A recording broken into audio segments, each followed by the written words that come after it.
자, 여러분 잘 쉬었나요? 앞 시간 선생님 노트북이 좀 문제가 생겨서 깜깜이로 녹음을 했어요. 이게 녹음이 안 됐으면 어떡하나 걱정을 했는데 선생님 노트북에서는 소리가 재생이 안 되는데 다행히 녹음이 재생이 되더라고요. 자, 그래서 지금 이제 이 녹음도 어떻게 진행이 될지 잘 모르겠습니다. 이제 해보도록 하겠습니다. 자, 이번 시간은 국제법의 적용에 관해서 살펴보도록 할 거예요. 우선 백과사전을 한번 찾아봤어요. 자, 그랬더니 한국이 국제법을 어떻게 적용하느냐라고 하는 것을 보면, 자, 대한민국 헌법 제6조 제1항에 의하면 헌법에 의하여, 자, 그러니까 헌법에 의하여라고 한다니까, 자, 당연한 말씀이지만 우리는 어떠한 조약이든, 이제 조약은 결론적으로 얘기하자면은 국내 법률과 동일한 위상을 갖는다 이렇게 얘기를 하거든요. 자, 그럼 우리가 이제 일반적인 법의 체계를 좀 여러분이 아셔야 돼요. 가장 상위법이 뭐냐 하면 헌법이죠. 헌법이고요. 자, 그 다음에 이제 법률. 자, 그래서 법률은 이제 국회에서 만들어지는 입법 과정을 거쳐서 만들어지는 거라면, 그 다음에 대통령령과 같은 명령 체계, 혹은 조례 규칙, 이렇게 해서 이제 그 법에도 서로 간에 위상이 있습니다. 헌법에 의하여니까, 이 조약도 헌법의 어떤 구속을 받는다, 지배를 받는다. 자, 그래서 미리 결론으로 얘기하자면 어쨌거나 조약은 국내 법률과 동일한 효력을 갖기 때문에 헌법보다는 그 순위라 그러나 그 위상이 낮다 이렇게 보시면 됩니다. 자, 그래서 결론은 국내법과 법률과 동일한 효력을 가진다. 그래서 우리를 국제법을 국내법으로 자연스럽게 수용하는 체제다 이렇게 보시면 됩니다. 그래서 특별한 변형을 필요로 하지 않는다 이렇게 보시면 돼요.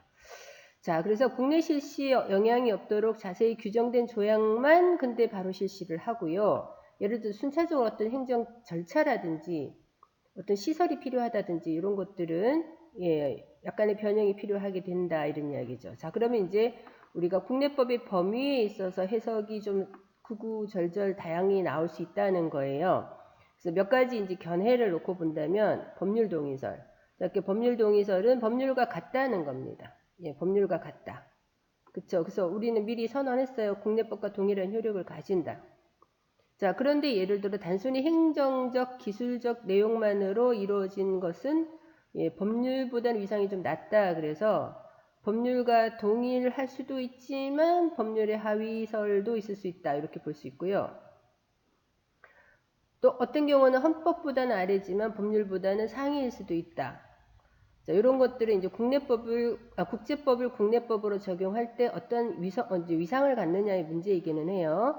자, 그 다음에 헌법 동의설. 이거는 굉장히 큰 거죠. 예를 들어 네덜란드나 오스트리아 같은 경우는 거의 헌법에 맞먹는 수준의 국제법적 위상을 갖고 있단 말이죠. 자, 그래서 특히 우리나라 같은 경우도 어떤 경우는 여기에 준하는 것들이 있다고는 하는데 선생님이 세세한 조항을 잘 모르겠어요. 자, 그래서 이렇게 법률 동의설이나 법률 동의 및 법률 하위설이나 헌법 하위이지만 법률 상위설이나 헌법 동의설과 같은 다양한 해석에 근거해서 그때그때 복잡한 사안들에 대한 아마 판단을 하는 것이다 이렇게 보시면 될 것 같아요. 자, 그래서 참 말이 어렵죠. 특히 법률 용어는 많이 어렵습니다. 근데요, 어려운 말도 자꾸 듣다 보면 이해도가 높아지거든요. 자, 이게 선생님 개인적인 이야기이긴 한데 코로나로 정말 어디 가기가 어려워요. 도서관도 문을 안 열어요. 그래서 정말 어떻게 보면 방콕을 할 수밖에 없는 상황이었어요. 그럼 이 시간을 어떻게 할까를 고민을 하다가 갑자기 이제 토익이 책이 눈이 들어온 거예요. 우리 아이들이 공부하던. 그래서 이제 토익 그 두꺼운 책을 열고 문법 문제를 풀었습니다. 그래서 이제 옛날의 기억이 다시 새로 왔고요. 그러다 또 책 정리를 하다 보니까 영어 소설이 나오는 거예요. 자, 그래서 이제 영어 소설을 읽기 시작을 합니다. 근데 문장 자체는 되게 쉬워요. 단어는 굉장히 우리가 안 쓰는 단어들도 있으니까 단어를 찾아가면서. 자, 근데 그게 아동 청소년 영이어서 역시 쉬웠구나. 그런데 또 그렇게 마냥 쉽지는 않고 일단 기본적인 두께가 있으니까. 자, 그래서 낯선 단어들을 일일이 찾아가면서 그 책을 다 읽었습니다. 근데 감동이었거든요. 자, 그 책이 뭐냐면 샬롯의 거미줄. 이게 전 세계에 번역이 되어서 읽힐 만한 거다라는 생각을 좀 했습니다. 자, 지금은 다시 찰리와 초콜릿 공장 원서를 읽고 있어요. 자, 그러니까 이런 말을 왜 하냐 하면 스님도 오랫동안 영어를 놓고 있다가 정말 영어 꼬부랑 글씨가 잔뜩 있는 걸 보니까 처음에는 좀 재미도 없고 이거 해낼까 싶었거든요. 근데 자꾸 보니까 익숙해져요. 특히 토익 문제집 같은 경우는 정말 처음엔 글자가 하나도 눈에 안 들어왔어요. 자, 그런데 자꾸 보니까 익숙해지고 그 문제 유형에 내가 이제 스스로 적응해 가는 걸 보았단 말이죠. 자, 이제 이런 걸 생각해 보면 여러분의 공부의 과정도 비슷하리라고 믿습니다. 예, 처음에는 낯설지만 점차 익숙해지는 과정, 이게 바로 아마 공부의 과정일 거다. 이렇게 보시면 될 것 같아요. 자, 이제 본격적으로 우리 교과서를 중심으로 좀 보도록 하겠습니다. 자, 우리나라의 국제법 적용은요, 우리나라에서, 예, 헌법에 의해서 체결, 공포된 조약과 일반적으로 승인된 국제법규는, 예, 조약과 국제법규. 그쵸? 예, 이 안에는 국제적 관습도 있어. 국제법적, 예, 국제관습법도 있는데, 국내법과 동일한 효력을 가진다는 것이 헌법에 규정되어 있는 사항이에요. 자, 그러니까 상당한 정도로, 예, 국내법적 위상을 갖고 있다. 이렇게 보시면 될 것 같으죠. 자, 근데 우리나라는 일반적으로는, 예, 국제법을 국내법에 적용할 때 변형을 거치지 않을 수 있다고 본다는 게 이게 법률적인 용어인데요. 변형을 거치지 않는다라 그러면 모든 조약들이 혹은 모든 국제법들이 변형을 안 거쳐도 돼요. 근데 않을 수 있다라고 하는 거는 할 수도 있다는 소리거든요. 자, 그래서 일반적으로는 안 하는 것이 많을 것 같긴 한데 때에 따라서는 변형을 거칠 수밖에 없다. 예를 들어 동의를 거쳐야 되는 조약의 경우들 같은 것도 일정 정도, 예, 그 변형을 거치는 거거든요. 자, 만약에 국내법적 상황과 국제법이 서로 충돌하는 경우들이 생겨요. 자, 그럴 땐 어떻게 할까? 우선은 헌법적 개념이랄까, 헌법의 생각. 우리가 이 헌법을 만들 때 헌법은 세세한 어떤 사항들을 규정하는 게 아니라 큰 선에서 우리의 법률이나 우리의 사회가 나아가야 될 방향들을 설정하고 있는 법체계거든요. 자, 그래서 우리가 헌법 정신이라고 얘기합니다. 헌법 정신. 자, 거기에 일단 위배되지 않아야 돼요. 자, 그러니까 헌법이 국제법에 우선합니다.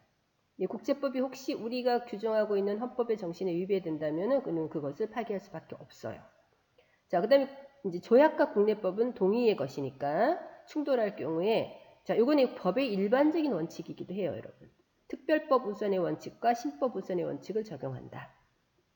자, 국제법도 예, 법의 일종이기 때문에 기본적으로 예, 그쵸. 법의 원칙을 따를 수밖에 없는 거예요. 자, 그래서 예, 어떻게 보자면 일반법보다는 특별법이 우선이 되어야 되고 예, 옛날에 정해진 것을 신법으로 우리가 덮어쓰기 한다. 이렇게 이해하시면 될 것 같아요. 자, 신법 우선의 원칙을 적용한다.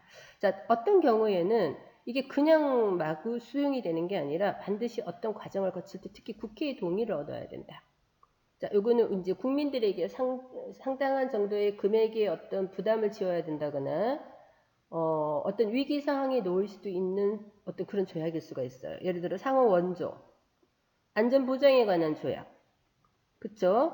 혹은 우호 통상 항해 조약, 특히 주권 제약에 관한 조약, 그쵸? 이런 것들이 을사 조약 이런 거 생각해 보면 아, 참 우리가 역사적으로 아픈 기억이었습니다. 강화 조약, 기타 등등 국가나 국민에게 중대한 재정적 부담을 지우는 조약, 뭐 이런 것들은 예. 체결 비준에 대한 국회의 동의를 받아야 된다. 이렇게 보시면 될 것 같아요. 자, 그래서 우리는 헌법적으로 국제법은 기본적으로 국회의 동의를, 국내법과 동일한 위상을 갖기는 하되, 그쵸? 그리고 많은 경우 변형을 거치지 않을 수도 있지만, 그러나 때로 따라서는 변형을 거칠 수도 있다. 국내법과 국제법이 충돌할 경우에는 특별법 우선의 원칙과 신법 우선의 원칙을 적용하고 예, 기타 등등 국민에게 부담을 지우거나 국가 안보상 문제가 되는 어떠한 조약을 체결하는 과정에서는 반드시 예, 국회의 동의를 거쳐야 된다. 자, 이렇게 여러분이 정리를 하시면 될 것 같아요. 자, 그래서 이런 것들이 이제 국회 동의를 거쳐야 했었던, 그래서 비준하기가 과정이 굉장히 어려웠던 것이 바로 한미 FTA 같은 것이기는 했었어요. 그죠? 자, 그러면 문제는 이렇게 다 했어요. 다 했는데, 그래도 어떤 다른 나라에서는 우리나라는 그 조약을 국내법적으로 수용을 했어요. 근데 상대방 국가들이 그거를 같은 형식으로 받아들이지 않아요. 그래서 또 충돌이 일어나요. 그럼 어떻게 되겠어요? 예, 국제사법재판소에 제소를 할 수가 있겠죠. 근데 우리가 지난 시간에 공부했던 것처럼 제소 자체도 좀 어려워요, 사실은. 두 나라가 같이 합의를 해서 그래 좋다 국제사법재판소로 가보자 하지 않고 한 나라는 싫어. 그럼 또 안 가게 되는 거고요. 또 같이 갔어요. 갔는데도 어떻게 하라고 국제사법재판소가 판결을 내려도 이행을 하지 않으면 강제적인 조치를 하기가 또 쉽지 않거든요. 자, 그래서 이럴 정도로 하여튼 국제법을 합의에 이르는 것도 어렵고 이행을 하는 것도 어렵고 이행 당사자들이 어떤 신뢰가 깨졌을 경우에 국제적으로 해결하는 것도 어려울 정도로 국제법은 참 까다롭고 조심스러운 존재입니다. 자, 그래도 서로의 필요에 의해서 조약을 체결했기 때문에 가능하면 상대방이 서로 가능한 타협점을 찾으려고 할 것이고요. 자, 그 다음에 이제 하여튼 약간 분쟁의 요소를 없애기 위해서 가능하면 좀 어떻게 국제법 사법재판소의 판결을 받아들이려고 하는 경향은 있는 겁니다. 자, 그리고 이러한 법질서는 또한 시행하고 적용하기 까다롭다 하여 필요 없다고 생각하면 안 될 것 같아요. 자, 없는 것보다는 있는 게 훨낫죠. 왜냐하면 국제사회가 합의한 기본적인 질서이기 때문에 그렇습니다. 자, 이렇게 이해를 해보시면 될 것 같아요. 자, 그 다음 다른 나라에서는 국제법을 어떻게 적용할까? 자, 요걸 좀 보도록 하겠습니다. 여러분의 교재 35쪽을 보시면 굉장히 다양한 얘기들이 나오고 있어요. 자, 그걸 선생님이 표로 만든 거거든요. 좀 보도록 하죠. 자, 영국은 그러니까 관습법하고 조약이 좀 구별이 된다 그래요. 예, 조약보다는 관습법은 암묵적으로 국제사회가 합의하고 동의하는 것이기 때문에 그냥 그네들이 관행에 익숙해져 있는 것일 수가 있어요. 그죠? 자, 그래서 국제관습은 자동적으로 수용이 됩니다. 자, 그래서 국내법으로서 효력을 갖는다 이렇게 보시면 돼요. 지금 이 노트북은 학교에서 빌려서 선생님의 노트북과 좀 시스템이 약간 달라서 그냥 이렇게 다른 걸 못하고 그냥 말로 풀 수밖에 없는 상황이 되었네요. 여러분 이해해 주시고요. 자, 그래서 영국은 국제관습법은 자동적으로 수용이 됩니다. 국내법에서 효력을 갖는다. 우리 지난 시간에 수용이론과 변형이론을 배웠었잖아요. 그죠? 자, 그런데 조약은 변형을 갖는다. 이런 것이죠. 자, 의회가 제정법을 통해서 그 조약에 국내적인 효력을 부여해야 집행이 가능하다. 자, 그래서 우리가 지난 시간에 기억나는지 모르겠습니다만 영국은 변형이론에 입각해 있는 나라다. 이렇게 보시면 될 것 같아요. 자, 미국 같은 경우는 자동적으로 미국법의 일부를 구성한다. 이거는 영국과 같죠. 자, 그 다음에 조약. 이거는 미국과 우리나라와 상당히 비슷합니다. 자, 그래서 연방 헌법보다는 하위이고요. 그렇죠. 우리도 마찬가지죠. 연방의 법률과는 동격으로 이해가 된다. 자, 우리는 많은 부분 제가 어릴 때 공부를 할 때는 우리가 대륙법 체계를 갖는다라고 하지만 사실은 미국의 법의 영향을 많이 받아요. 똑같죠. 조약과 연방 법률이 이렇게 서로 충돌하는 경우에는 신법 우선의 원칙, 특별법 우선의 원칙이 적용이 된다. 자, 우리나라하고 상당히 비슷하다 이렇게 보시면 될 것 같아요. 자, 네덜란드하고 오스트리아는 조금 상황이 다릅니다. 미리 얘기하자면 국제법 우선주의고요. 상당한 정도로 헌법적 지위를 부여하고 있어요. 자, 네덜란드 같은 경우는 여러분 잘 생각해 보세요. 지정학적인 조건으로 이 사람들은 바깥으로 나가지 아니하면 살기가 좀 어려웠을 뿐만 아니라 그래서 우리가 16, 17세기 일찌감치 바다를 주름잡았었던 것이 네덜란드였었어요. 그렇죠? 자, 지금도 작지만 강한 나라인데 그 강한 힘이 어디에서 오느냐?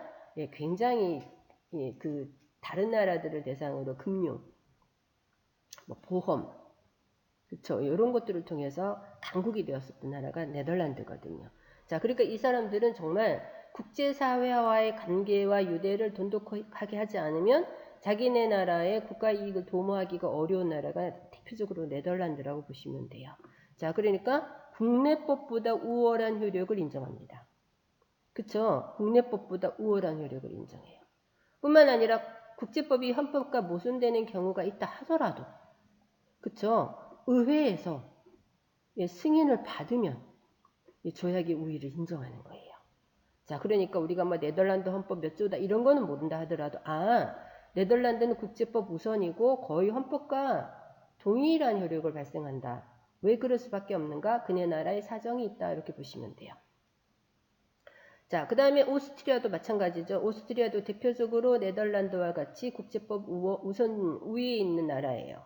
자, 오스트리아는 1차, 2차 세계대전에 그야말로 전범 국가였었습니다. 독일 바로 옆에 붙어서. 자, 그러니 예, 국제사회의 어떤 그 외교라든가 이런 부분들에 대해서 예, 성실히 잘 지키는 것이 이 나라가 잘 유지될 수밖에 없는 상황뿐만 아니라 이제 지금 거의 중립국이거든요. 자, 그러니까 국제사회의 질서와 체계를 잘 이행하는 것이 그렇게 해서 이제 국제사회 신뢰를 받는 것이 오스트리아가 살아갈 길이다 이렇게 보시면 될 것 같아요. 자, 그래서 헌법과 모순되는 조약의 경우에도 네덜란드와 똑같이 이렇게 의회의 승인을 받으면 조약의 우위를 인정하게 된다 이렇게 보시면 될 것 같아요. 자, 그 다음 기타 등등을 보면 해당 국가에서 국제법의 효력을 규범적으로 인정하고 뭐 그렇다면 실제 행정과 법원에서 적극적으로 적용이 된다 이렇게 보시면 될 것 같죠. 자, 그래서 근데 그게 또 분야마다 어떤 것들은 동격일 수도 있고요. 어떤 것들은 거의 뭐 헌법에 가까운 것일 수도 있어요. 그쵸? 예, 그 다음에 어떤 경우는 법률보다 하위일 수도 있겠죠. 그쵸? 자, 예를 들어 어떤 나라 같은 경우는 먹고 살아야 되는 문제가 보다 더 중요한 나라들 같은 경우는 통상 분야에는 국제법을 적용하는 것이 굉장히 적극적일 수가 있어요. 지금 이제 국제사에서 완전히 무슨 고아와 같이 지금 약간 뭐 이렇게 배제당하는 곳이 북한인데요.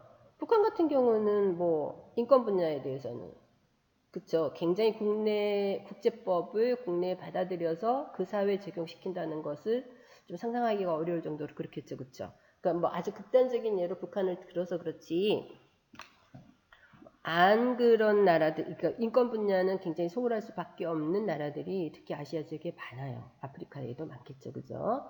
자, 상대적으로 민주화가 덜 된 나라들.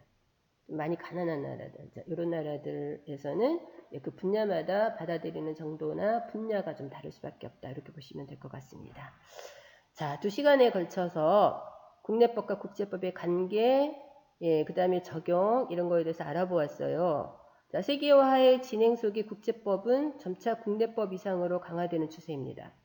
실제로 우리나라도 어떤 경우에는 국제법 우선적인 적용 같은 것들이 될 수밖에 없어요. 예를 들어 WTO에 제소가 되었다 할 때는 국내법과는 다르게 그것을 국제적으로 합의된 어떤 질서를 우선적으로 적용할 수밖에 없는 상황들이 펼쳐지기도 하거든요. 자, 그러니까 점차 국제법은 국내법 이상으로 중요성이 강화되고 있는 추세예요. 어떻게 알겠어요? 우리나라도 네덜란드, 오스트리아처럼 국제법 우월주의로 갈 수도 있습니다.